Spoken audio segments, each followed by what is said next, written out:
Dans ce monde, il existe plusieurs jeunes délinquants qui ont fini derrière les barreaux. Oui, c'est bien ça. Ces adolescents que vous allez découvrir ont troqué leurs jouets, leurs crayons et les drames du lycée contre des menottes et une combinaison orange loin d'être attendrissante. Pourquoi et comment ont-ils fini en prison? Découvrons-le ensemble. Voici les 10 enfants qui croupissent actuellement en prison. Numéro 1. Roxana Sikorski. L'atmosphère dans la salle d'audience était lourde, presque étouffante, alors que la vie de Roxana Sikorski, âgée de 17 ans, se jouait à cet instant précis. C'était un véritable jour de jugement pour cette jeune fille qui avait planifié un crime effroyable contre sa propre famille, aux côtés de son compagnon adulte. Les événements ayant mené à ce moment tragique avaient commencé en octobre 2014, lorsque Roxana n'avait que 15 ans. Au beau milieu de la nuit, elle s'était réveillée avec une idée terrifiante. Animée par un désir malsain de détruire ses parents et ses frères et sœurs, elle avait tenté d'ôter la vie à son jeune frère. Heureusement, son plan échoua et sa famille survécut à cette épreuve traumatisante. Laureen Sikorski, la mère adoptive de Roxana, trouva le courage de s'adresser au tribunal juste avant que le juge ne prononce la sentence. Submergée par des sentiments contradictoires, elle lança un appel poignant à la compassion en faveur de sa fille adoptive. Elle expliqua que Roxana avait un besoin urgent d'un suivi psychologique continu. La condamner comme une adulte et l'exposer à la dure réalité de la prison ne ferait, selon elle, que briser définitivement un équilibre déjà extrêmement fragile. Était-ce réellement juste? Jeffrey, le père adoptif de Roxana, exprima lui aussi son profond désaccord avec le déroulement du procès. Conscient de la fragilité de sa fille, il se disait extrêmement inquiet pour sa sécurité dans une prison pour adultes. « Elle est jeune, elle est vulnérable », déclara-t-il avec insistance, décrivant l'image d'une jeune fille frêle, prise au piège dans une spirale de ténèbres. Le tribunal dut alors faire face à la complexité de cette affaire. Le passé traumatique de Roxana fut mis au jour. Enfant, elle avait subi de lourdes souffrances. À la suite de ces traumatismes, elle avait été diagnostiquée avec un trouble réactionnel de l'attachement, une maladie mentale affectant la capacité à créer des liens émotionnels avec les figures parentales. Cette révélation apporta une nouvelle compréhension aux événements horribles qui avaient eu lieu. Devant la cour, Roxana exprima un véritable remords. Elle s'excusa auprès de ses parents de ne pas être devenue la fille qu'ils avaient espérée. La gravité de ses actes avait fini par s'imposer à elle, et les conséquences étaient désormais évidentes. Pendant ce temps, son compagnon adulte, qui avait soutenu et encouragé le complot visant à éliminer toute la famille, avait déjà été condamné à la réclusion criminelle à perpétuité après avoir été reconnu coupable des 7 chefs d'accusation. L'implication de Roxana dans le crime ne faisait aucun doute. Cependant, son jeune âge et son passé difficile obligèrent le tribunal à envisager la possibilité d'une réhabilitation et d'une forme de rédemption. Malgré cela, Roxana fut condamnée à une peine comprise entre 10 et 20 ans de prison, une durée qui engloutira une part considérable de sa jeunesse. Le tribunal conclut qu'elle avait commis un crime terrible et devait en assumer la responsabilité. Cette décision devait également servir d'exemple à tous les autres mineurs qui pourraient être tentés de transgresser la loi ou de faire du mal à autrui. Numéro 2. Antonio Barbo. Antonio Barbo est l'un des 2 jeunes accusés dans un crime odieux ayant coûté la vie à une femme âgée. Dans la salle d'audience du comté de Sheboygan, Antonio faisait face à son jugement, tandis que le juge s'apprêtait à prononcer sa peine. Une tension palpable régnait dans la pièce. Les détails glaçants de l'affaire avaient profondément choqué la petite communauté soudée de Sheboygan Falls en septembre 2012. Antonio avait ôté la vie à Barbara Olson, âgée de 78 ans, son arrière-grand-mère, dans sa propre maison, à l'aide d'un marteau et d'une hachette. Après des mois de procédures judiciaires et d'examens minutieux, un retournement inattendu se produisit. Antonio plaida sans contester pour homicide volontaire avec préméditation au premier degré. Cela signifiait qu'il acceptait la condamnation sans reconnaître formellement sa culpabilité, abandonnant ainsi sa défense initiale fondée sur une maladie mentale. Ce choix, intégré à un accord judiciaire, allait peser lourdement sur le reste de sa vie. Lors de l'audience de détermination de la peine, Antonio eut du mal à exprimer le moindre regret. Debout devant le juge, ses émotions semblaient étouffées. Il tenta de prendre la parole, mais s'interrompit, submergé par le poids de la sentence à venir. Son avocat intervint alors pour lire la fin de sa déclaration. Antonio y reconnaissait qu'il n'exprimait pas ses émotions, sans savoir pourquoi, mais que cela ne signifiait pas qu'il n'en ressentait aucune. Il admit avoir pris la vie de quelqu'un qui était une mère, une grand-mère, un frère ou un ami, sans en avoir le droit, et déclara avoir détruit de nombreuses vies par une seule décision. Après l'énoncé de la sentence, il éclata en sanglots et posa la tête sur le bureau, montrant qu'il réalisait enfin l'ampleur des dégâts causés à sa propre existence et à celle des autres. À l'issue du procès, un psychiatre évoqua le passé chaotique d'Antonio, expliquant que des troubles cognitifs liés à un traumatisme subi à l'âge de 10 ans, lorsqu'il avait été renversé par une voiture, avaient pu influencer son comportement et façonner son destin. Le juge rendit finalement sa décision. Antonio fut condamné à la prison à vie, avec une possibilité de libération après 36 ans. Alors que la salle assimilait le poids de cette sentence, les mots semblaient nous flotter dans l'air, lourds de sens. La perspective d'une liberté existait, certes, mais uniquement à partir de l'année 2048. Et cela, c'est encore très loin. Numéro 3. Jessica Caroline. Jessica Caroline n'avait que 17 ans lorsqu'elle s'est retrouvée au cœur d'une tragédie terrifiante qui a coûté la vie à 2 personnes. Elle a projeté sa voiture contre le Wyoming Medical Center, laissant derrière elle une traînée de destruction. Les conséquences de ces actes allèrent bouleverser à jamais la vie de tous ceux qui étaient impliqués. Jessica se tenait devant le juge, le poids de la culpabilité lourdement posé sur ses épaules. Le cœur rempli de tristesse, elle a plaidé coupable pour 2 chefs d'accusation, reconnaissant la perte irréparable causée par son comportement irresponsable. Alors que la gravité de la situation planait dans l'air, la salle d'audience était plongée dans une atmosphère solennelle. Les événements ayant conduit à ce drame se sont déroulés lors d'une journée qui semblait pourtant ordinaire. Jessica roulait vers l'est sur la 2nd Street, à proximité du Wyoming Medical Center. Mais la catastrophe a frappé lorsque le véhicule a quitté la route, percuté un panneau devant l'hôpital, puis s'est encastré dans le bâtiment lui-même. Le résultat fut désastreux. 2 vies ont été tragiquement perdues dans l'accident. Brandon Avery et Amanda Strickland, tous 2 âgés de 27 ans, sont décédés des suites de leurs blessures. Les actes de Jessica ont eu des répercussions terribles dans toute la communauté, laissant derrière eux un profond sentiment de tristesse et de perte. Lors de l'enquête, une révélation inattendue a émergé. Les autorités ont découvert une bombe d'air comprimée dans le véhicule, ce qui les a conduites à penser que Jessica se trouvait sous l'influence d'une substance au moment des faits. Lors d'un entretien avec les enquêteurs, Jessica a admis avoir inhalé ce produit chimique, connu pour provoquer un état proche de l'ivresse. La présence de cet inhalant dangereux a aggravé la tragédie, en montrant clairement comment il avait altéré son jugement et ses capacités motrices. Il a également été établi que la voiture roulait à une vitesse alarmante d'environ 122 km/h au moment de l'impact. Cette imprudence a encore renforcé la gravité de la situation, la vitesse excessive augmentant considérablement le risque d'une issue fatale. Pour aggraver encore les choses, ni Jessica ni les victimes ne portaient de ceinture de sécurité, ce qui a accentué la violence des blessures. Lorsque le juge a prononcé la sentence, la salle était remplie d'émotions mêlées.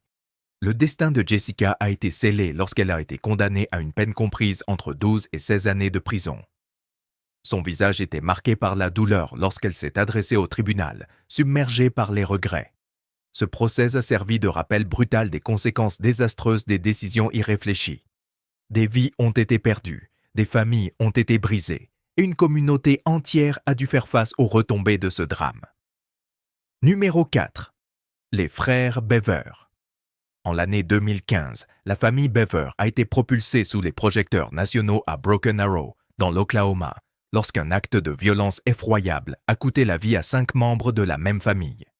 Au cœur de cette nuit de ténèbres, 2 jeunes survivantes ont émergé des décombres, révélant peu à peu leur histoire bouleversante. Lorsque les autorités ont découvert les corps de 5 membres de la famille Bever, une tragédie inimaginable s'est dévoilée. Un nourrisson et une jeune fille ont été retrouvés vivants, s'accrochant à la vie malgré l'horreur de la scène. Ces survivantes courageuses ont joué un rôle essentiel pour que justice soit rendue et pour révéler l'ampleur des atrocités commises. Dans un retournement glaçant, l'aîné a livré un témoignage accablant, désignant ses propres frères, Robert et Michael, comme les auteurs du massacre. Robert avait 18 ans à l'époque, Michael 16. Ils ont été arrêtés par la suite et inculpés pour les crimes commis contre leur propre famille. La population entière était sous le choc, incapable de comprendre comment une telle catastrophe avait pu se produire. Au cours du procès, les déclarations de Robert ont révélé une intention profondément sinistre. Il a reconnu nourrir une ambition diabolique, devenir un criminel en série légendaire. Cette révélation a provoqué une onde de choc dans la salle d'audience, forçant chacun à affronter l'obscurité qui avait envahi son esprit. En l'année 2017, il a plaidé coupable de l'ensemble des accusations et a été condamné à la réclusion criminelle à perpétuité, sans possibilité de libération. La gravité de ses actes et les dommages irréparables qu'il avait causés ont finalement trouvé une réponse judiciaire à la hauteur. De son côté, Michael a livré un témoignage tout aussi glaçant, renforçant le dossier à charge contre lui. Il a été reconnu coupable par un jury populaire et condamné à 5 peines de prison à vie consécutive. Lorsque le silence s'est abattu sur la salle, l'ampleur de ses actes est devenue évidente. Son premier sourire, suivi d'un geste pour essuyer ses yeux, a profondément troublé les personnes présentes, incapables de comprendre les émotions dissimulées derrière ce comportement. Tout au long du procès, les frères Bever ont affiché une attitude froide et dérangeante, révélant un manque troublant de remords.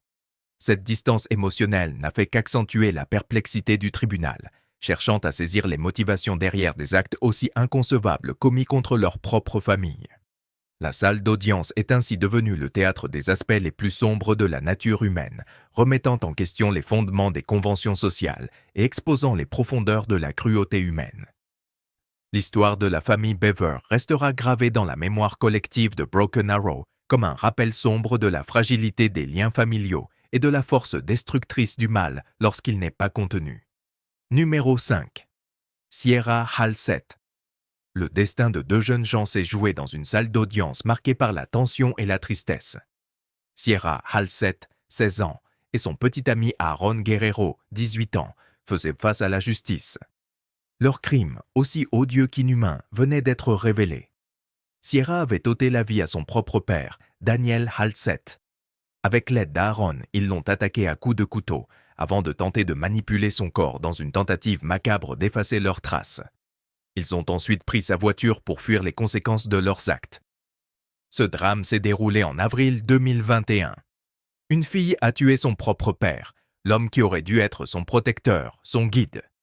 Lorsque la réalité s'est imposée, la salle d'audience a été envahie par la stupeur et la douleur. Sierra et Aaron semblaient ressentir tout le poids de ce qu'ils avaient fait, alors que le juge lisait la sentence. Réclusion à perpétuité avec possibilité de libération conditionnelle après 22 ans. L'ampleur de leurs crimes, les souffrances infligées, les vies brisées, tout appelait à la peine la plus lourde que la loi puisse imposer. Le juge Kiara Jones les a déclarés tous 2 coupables après leurs aveux complets et a donc prononcé la peine maximale, la perpétuité avec possibilité de libération après 22 années. À l'énoncé de la sentence, le silence s'est fait. Chaque mot résonnait avec le poids immense de leurs actes. Sierra affichait une indifférence glaçante, comme si tout cela ne la concernait pas. Aaron, lui, semblait s'effondrer sous le poids de la culpabilité. Ce détachement apparent de Sierra a hanté bien des esprits présents dans la salle. Comment une personne peut-elle en arriver à commettre un tel mal contre son propre sang? L'affaire a rapidement attiré l'attention des médias. Devant le tribunal, les chaînes YouTube s'emparèrent du dossier, analysant chaque détail, multipliant les théories. L'histoire, pleine de rebondissements, fascinait le public. Mais dans ce tumulte médiatique, il ne fallait pas oublier l'essentiel. Une famille avait été détruite. Un père avait perdu la vie, sans raison. Et toute une communauté restait sous le choc. L'attention devait rester centrée sur la mémoire de Daniel Halsett et sur le long chemin de guérison qui attend ses proches. Sierra et Aaron ont été conduits en prison pour commencer à purger leur peine. Et à partir de cet instant, leurs actes les suivraient à chaque pas. Si une forme de rédemption est encore possible, elle passera par un parcours long et douloureux. Numéro 6. Philip Chisholm. Philip Chisholm n'avait que 14 ans lorsqu'il a horrifié tout un pays par ses actes monstrueux, des actes qui allaient à jamais bouleverser la vie de nombreuses personnes. La victime s'appelait Colleen Ritzor. Elle n'était pas seulement professeure de mathématiques au lycée Danvers, elle était aussi un véritable modèle pour ses élèves. Elle ne se doutait pas que celui qui allait lui ôter la vie serait l'un de ses propres élèves. Les crimes sauvages et insensés de Chisholm ont résonné comme un écho sinistre dans toute la salle d'audience, alors que le juge David Lowe du tribunal supérieur de Salem prononçait la sentence.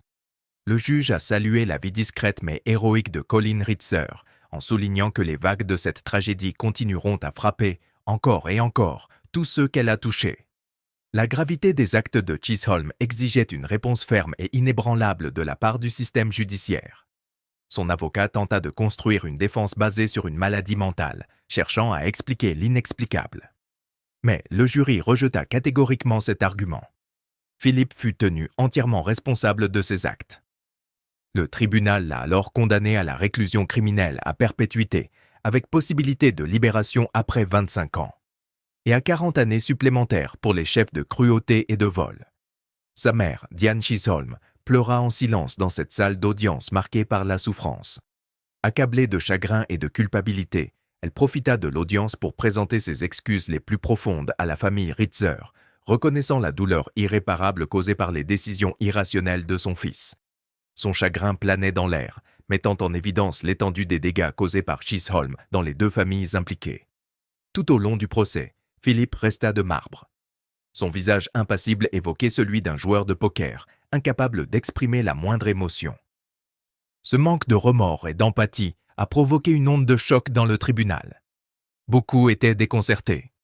Comment un enfant, apparemment sans émotion, peut-il commettre un acte aussi monstrueux sans ciller? Le cas de Philip Chisholm est un rappel glaçant du mal qui peut habiter même les plus jeunes visages. La nature terrifiante de ses actes et son absence totale de regret ont jeté une ombre sur l'audience, soulevant des questions sur les méandres de l'esprit humain et sur la possibilité que le mal puisse surgir à tout âge. Lorsque le marteau du juge est tombé, le silence s'est fait. Le destin de Chisholm était scellé, et le poids de la tragédie restait suspendu dans l'air. Numéro 7. James Fairweather. James Fairweather était un adolescent profondément perturbé, animé par une obsession inquiétante: devenir un criminel en série célèbre. Il a été condamné à 27 années de prison pour avoir causé la mort brutale de 2 personnes innocentes. Toutes 2 ont perdu la vie de ses mains, le marquant à jamais comme l'auteur de crimes d'une extrême violence. La première victime fut James Hatfield.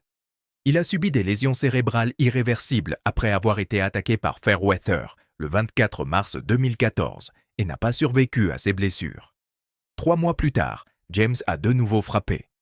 Cette fois, sa cible était Naïd Al-Manea, une étudiante saoudienne de 31 ans inscrite à l'université d'Essex. Sa série de violences a finalement pris fin en mai 2015, lorsqu'il a été arrêté alors qu'il préparait une 3e attaque. Il n'a exprimé aucun remords. Il a reconnu librement son implication dans les 2 crimes et a plaidé coupable. Ce qui glace encore davantage le sang, c'est que James a commis ses atrocités à l'âge de 15 ans seulement, alors qu'il était élève à la Colchester Academy. Son adolescence avait été marquée par le harcèlement, principalement à cause de ses grandes oreilles. Il rencontrait également d'autres difficultés scolaires, notamment la dyslexie et l'autisme. Si ces éléments permettent de mieux comprendre ses troubles émotionnels, ils ne justifient en aucun cas la brutalité préméditée de ses actes. De manière troublante, lors de ses aveux, James a montré très peu d'émotion. Il a décrit les faits sans empathie ni regret. Il a ensuite tenté de faire appel, en invoquant son jeune âge et ses capacités mentales au moment des faits, dans l'espoir d'alléger sa peine. Mais sa demande a été rejetée. Le tribunal a estimé que la gravité et la perversité de ses crimes excluaient toute indulgence. La peine prononcée a donc été maintenue dans toute sa sévérité. L'affaire James Fairweather est un rappel brutal. Le mal peut aussi naître dans de jeunes esprits. Son désir inquiétant de devenir un criminel notoire met en lumière les dangers des fantasmes incontrôlés et le potentiel de destructions indicibles. Le rejet de son appel démontre la détermination de la société à tenir chacun responsable de ses actes, quel que soit son âge ou les troubles mentaux invoqués. Numéro 8. Nehemiah Griego. À l'âge de 15 ans, Nehemiah Griego a commis un acte d'une horreur inimaginable, anéantissant les fondations même de sa famille. En octobre 2015, il a ôté la vie à ses parents et à ses 3 jeunes frères et sœurs au cours d'une attaque sauvage menée avec 2 armes différentes. L'ampleur de ce massacre a provoqué une onde de choc dans tout le voisinage, laissant chacun stupéfait face à la gravité de ses actes. Nehemia a reconnu sa participation à cette tragédie familiale et a plaidé coupable.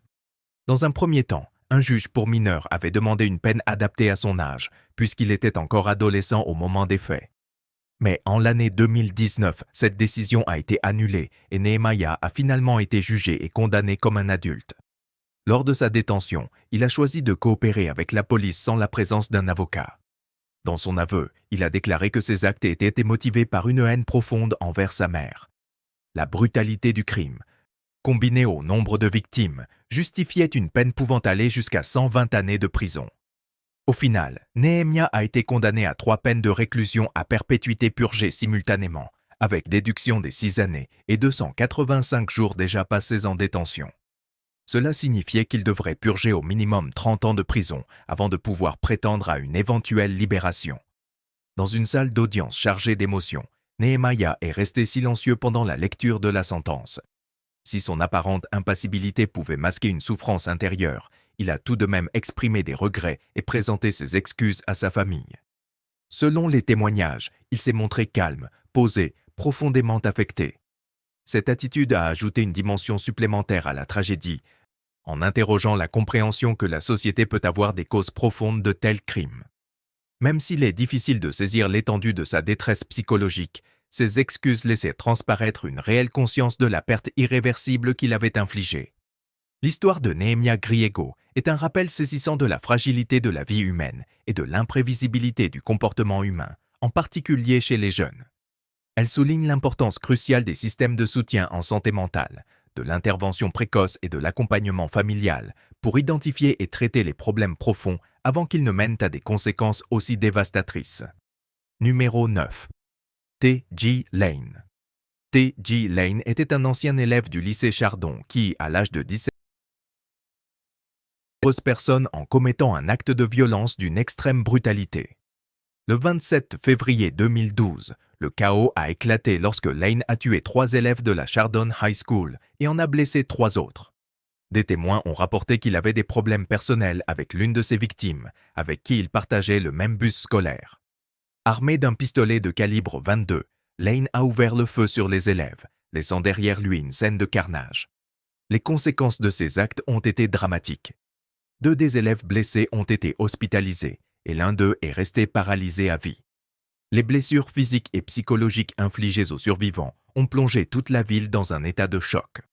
En raison de son âge au moment des faits, Lane a d'abord été incarcéré dans un centre pour mineurs, dans l'attente de la décision des autorités quant à un jugement en tant qu'adulte ou mineur. Son attaque violente a coûté la vie à Danny Palmer Thor, Russell King Jr. et Demetrius Hewlin, leur volant un avenir plein de promesses. De manière glaçante, Lane n'a montré aucun remords. Lors de son audience, il portait une chemise bleue boutonnée qu'il a ouverte pour révéler un message troublant inscrit sur un t-shirt blanc. Ce message ne décrivait pas seulement ses actes, il a aussi ravivé la douleur des familles des victimes. Lorsqu'il a été autorisé à s'exprimer devant le tribunal, ses paroles n'ont fait qu'aggraver la souffrance des proches. Au lieu de montrer des regrets ou de demander pardon, il a tenu des propos grossiers et insultants, rouvrant des blessures déjà profondes. Il a même ri avec mépris au visage de la mère de l'une de ses victimes, alors qu'elle témoignait avec courage. Lane a finalement plaidé coupable de l'ensemble des accusations portées contre lui. La gravité de ses crimes exigeait une sanction exemplaire. Le tribunal l'a condamné à 3 peines de réclusion criminelle à perpétuité, sans aucune possibilité de libération conditionnelle. Il était désormais certain qu'il passerait le reste de sa vie en prison. Le massacre de la Chardon High School a profondément ébranlé la ville et le pays tout entier. Il a mis en lumière les dangers des rancœurs personnelles, combinés à une psyché profondément troublée, révélant aussi la vulnérabilité des établissements scolaires et l'urgence de renforcer les mesures de sécurité ainsi que le soutien psychologique aux élèves. Numéro 10. Petri Kurti. Petri Kurti n'avait que 13 ans lorsqu'il est devenu l'un des criminels les plus jeunes et les plus violents du Royaume-Uni.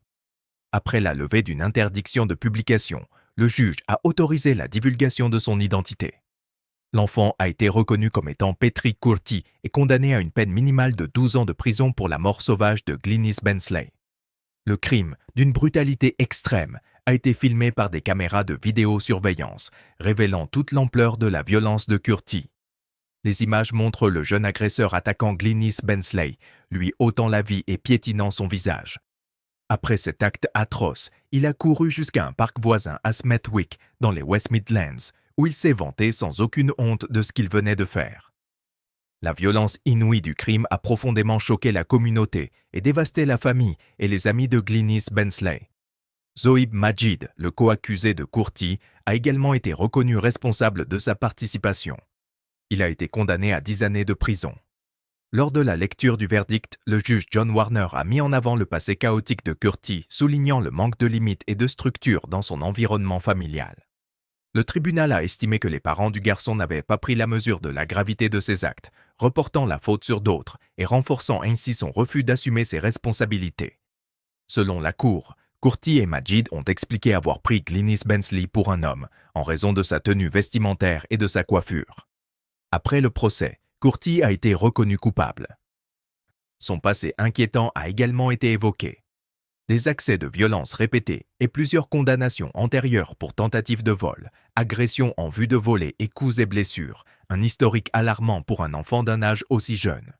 Ces éléments troublants soulèvent de sérieuses questions sur les facteurs ayant pu influencer son comportement agressif. La mort absurde et tragique de Glynis Bensley a plongé sa famille dans un profond deuil, à la recherche de réponses. Son frère Kevin a exprimé son choc et son immense tristesse, rappelant que Glynis empruntait ce chemin depuis 30 ans sans jamais avoir rencontré de problème. Perdre un être cher n'est jamais supportable, quel que soit l'âge de l'auteur du crime. Le détective principal Sam Reading, qui dirigeait l'enquête, a souligné que Courtty et Majid avaient l'intention d'user de violence contre quiconque se présenterait. Leurs actions coordonnées, arrivant sur les lieux à quelques secondes d'intervalle, ont été capturées par les caméras de surveillance. Glynis Bensley a été une victime totalement innocente, choisie au hasard par le duo, simplement parce qu'il l'avait prise pour un homme portant un bracelet en or. Si cette série vous a marqué, n'hésitez pas à laisser un like, à partager votre opinion en commentaire et à vous abonner pour ne pas manquer les prochaines histoires.